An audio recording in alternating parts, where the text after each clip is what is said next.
मैं जो बोल रहा हूँ पुराने जमाने में हजारों वर्ष पहले हमारे सनातन परंपरा के मूल पुरुष गुप्त रूप से करते थे। उनको मालूम है कि काल पुरुष तत्व में लाभ स्थान में कुंभ है, यानी कुंभ राशि समझिए, कुंभ ही काल पुरुष के लाभ स्थान में है। और अक्षय तृतीया को आप जो भी करो वो लाभ स्थान में होना जरूरी है। किस में होना? लाभ स्थान में होगा तो क्या होगा अक्षय तृतीया में? आप अब समझ गए, अब आपको बोलने की जरूरत नहीं। उस दिन लाभ स्थान में कोई भी वस्तु होगा, अनंत गुना लाभ लाभ लाभ लाभ। अब क्या करें? ध्यान रखें, ये लाभ स्थान का कुंभ शनि का होने से यहाँ पर सूर्य गुरु की युक्ति होनी जरूरी है। सूर्य गुरु की युक्ति कैसे? छोटे से मट्टी का कटोरा ले आओगे, छोटे से मट्टी का कुंभ, जिसको आप घड़ा बोलते हो, छोटे से मट्टी का छोटे छोटे घड़े आते हैं, नया एक मट्टी का घड़ा पहले ही अभी खरीद लो, या आपके घर में ही हो वो चलेगा। उसमें ये सूर्य का है, ये मट्टी का घड़ा सूर्य का है लाल रंग का होने से। कॉपर का भी लोटा चलेगा, कॉपर का लोटा आपके घर में है, वही पूजा के घर में अधिकतर सब घरों में कॉपर का लोटा तांबे का होता ही है, तो कॉपर का लोटा है तो वो चलेगा अपने यहाँ। कॉपर का लोटा भी सूर्य का है, और मट्टी का जो बर्तन है वो भी सूर्य का है। या तो मट्टी का बर्तन हो या कॉपर का लोटा हो, इनमें पीला वस्त्र अंदर डाल दो, इसके बाहर तक एक पीला वस्त्र। ये पीला वस्त्र गुरु है। पहले हमारे लोग ये रहस्य क्रिया अक्षय तृतीया पर करते थे, क्योंकि ये लोटा कुंभ है, और कुंभ में पीला वस्त्र डालते ही काल पुरुष तत्व का लाभ स्थान में ये लोटा आ जाता है। क्या आ जाता है? लोटा। ये लोटा, ये तांबे का भी हो सकता है, मिट्टी का भी। आप इस क्रिया को रहस्य रूप से करना, किसी को बताना मत।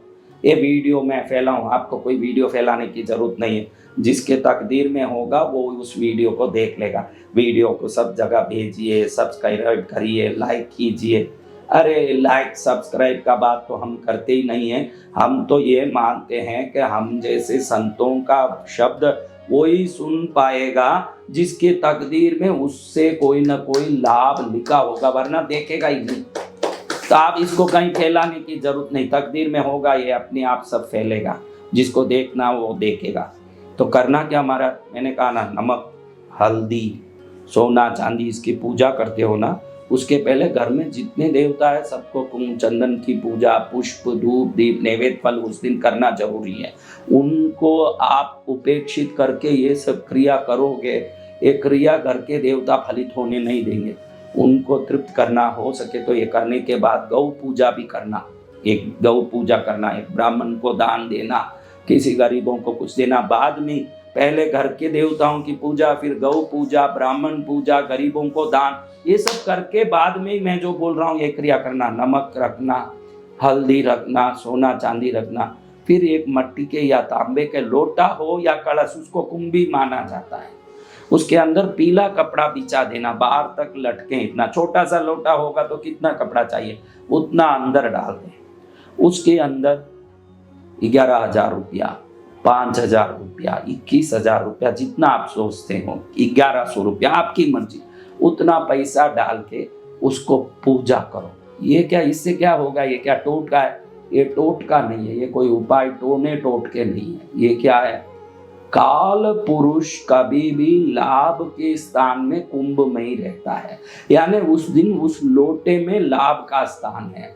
उस लाभ के स्थान में अगर आप रुपया डाल देते हो अक्षय के तृतीया के दिन, आप उस दिन आपकी संपत्ति, गाड़ी, घर, आपकी स्थिति को एक नोटबुक में लिख के रख लो कि मेरे पास ये गाड़ी है, कार है, ये 2 व्हीलर है, ऐसा घर है, मेरे पास अंदाज इतना सोना है, इतनी संपत्ति है।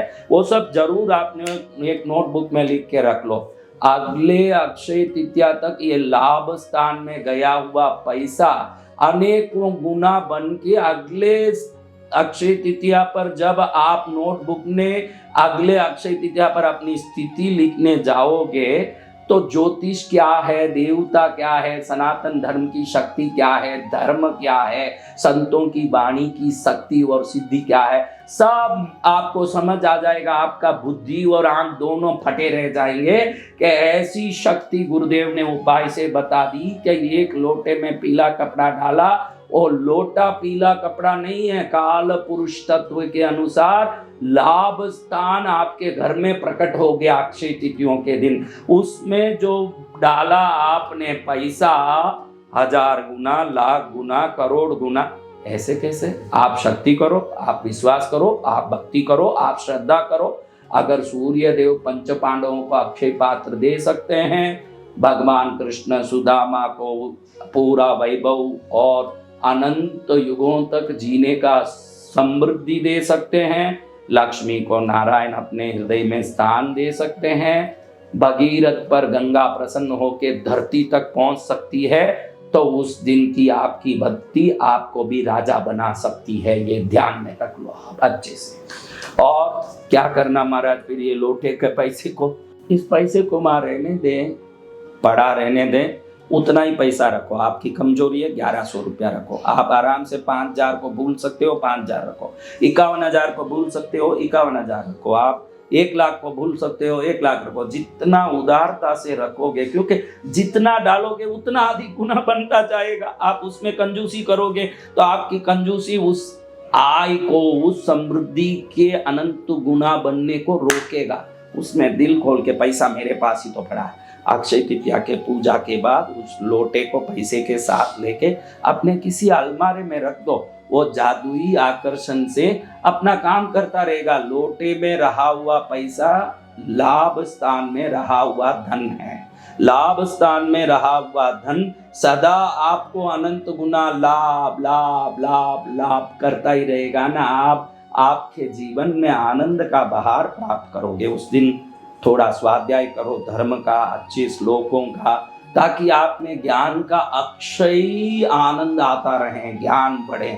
व्रत करो, तपस्या करो, दान करो, दूसरों पर दया करो, गरीबों के लिए छतरी, मटकी, अन्न कुछ भी दो। आप तुअर की दाल उस दिन दोगे तो आप पर गुरु प्रसन्न होंगे। हरे मूंग की दाल उस दिन दोगे, उस दिन बुधवार भी होने से हरे मूंग की दाल का दान आप में बुध को बहुत गुना उच्च कर देगा। और बुध उच्च का होगा तो राजयोग में सहयोग, व्यापार में सहयोग, ये सब करने वाले बुध हैं। और उस दिन बुधवार होने से 12 से 1 बजे तक दोपहर में शुक्र हो रहा में बुध शुक्र के संयोग में पूजा, ये मैंने जो क्रिया बताई वो सब करनी जरूरी है। और आपको मैंने अच्छे से बता दिया मेरे बच्चों कि पहले आपको घर को साफ करना चाहिए। उस दिन पूरे घर को नमक के पानी से, गुनगुना पानी से घर को पोंछे, शुद्ध करें, घर को व्यवस्थित कर दें, एकदम साफ सुथरा करें। पहले दिन ही जाला वाला निकाल के अलमारे को साफ करके, उस दिन जो घर शुद्ध रहेगा वो घर स्वर्ग की तरह अनंत गुना आनंद भी तो देगा। उस घर को शुद्ध रखें और शुद्ध रख के उस घर में पहले इष्ट देवता की पूजा करें। जितने देवता है सबको चंदन लगाएं, पुष्प चढ़ाएं, धूप दीप करें, नैवेद्य फल चढ़ाएं, तांबूल चढ़ाएं, नमस्कार करें, उनको प्रार्थना करें घर की रक्षा के लिए, स्वयं में ज्ञान भक्ति वैराग्य सद्गुण संस्कार के लिए प्रार्थना करें। और फिर देखो आप आनंद देखो। आप बाद में सब करके सीधे बाहर निकलो, थोड़ा गायों को घास डालो, ब्राह्मण को दान दो, गरीबों को कुछ दो, ये सब दान धर्म की वृत्ति कर लो। फिर घर आके फिर वो नमक हल्दी और सोना चांदी वाला पूजा, फिर बाद में ये लोटा वाला। मुझे तो लगता है कि ये लोटे लाभ स्थान में जो रहस्य था वो आज खुल गया, तो भारत समृद्ध होगा। इससे तो मुझे ही आनंद भी है कि भाई हमारा भारत शक्तिमय देश बने, भारत विश्व का सर्वोत्तम गुरु बने, ये इच्छा भी है। तो आप इस उपाय को करो। ये सर्वोत्तम रहस्यमय उपाय आपको लाभ देने वाला है। उस दिन वही काम करें जिसमें लाभ हो, वही काम करें जिससे पुण्य बढ़े, वही काम करें जिससे पापों का क्षय हो, वही काम करें जो आगे जाके हमको कोई दुख देने वाला कारण न बन जाए। किसी भी प्रकार के क्रोध, अपशब्द, बुरी भावनाएं सबसे उस दिन मुक्त रहें। क्योंकि इतिहास में युगों युगों से उस दिन लोगों को जो भी मिला, जिन जिन को भी मिला वो अक्षय बनने वाली वस्तु मिला। उसी दिन क्यों? क्योंकि उस दिन की ग्रह नक्षत्र के शक्ति और संयोग ऐसे होते हैं कि उस दिन जो करते हैं वो अक्षय होता है। इसको देवता क्या भगवान भी जानते हैं, इसीलिए सुदामा को उसी दिन आकर्षित करते हैं और उसी दिन उनका वैभव को अनंत गुना कर देते हैं, क्योंकि वो अक्षय तृतीया करते हैं। तो भगवान भी ये जानते हैं कि करना इसी दिन ही चाहिए, तो आपके लिए भी भगवान उसी दिन करेंगे जो करना है। इसलिए आप उस दिन इन सब कार्यों को करके अक्षय तिथियों को एक व्यापार का दिन न बनाते हुए, लोभ का दिन न बनाते हुए, भक्ति का, व्रत का, दान का, आनंद का, प्रेम का, अपनेपन का, सौहार्द का, दया का, व्रत का पावन पर्व बना के अक्षय तृतीया का एक स्वरूप को प्राचीन पुराणोक्त वेदोक्त धर्मोक्त त्योहार बना के हम भी प्रसन्न रहें, परिवार को भी समृद्ध सुखी करें। भारत में त्योहारों का असली उद्देश्य क्या था, ये विश्व को दिखाने में हम भी तत्पर रहें। अक्षय तृतीया को श्रेष्ठ बनाएं। अक्षय तृतीया का पावन दिन आपको, आपके परिवार को, पूरे विश्व को अक्षय पुण्य देने वाला, अक्षय समृद्धि देने वाला, अक्षय ज्ञान भक्ति वैराग्य देने वाला, प्रभु का अक्षय कृपा प्रदान करने वाला बने। यही मंगल कामना के साथ जय मां पद्मावती।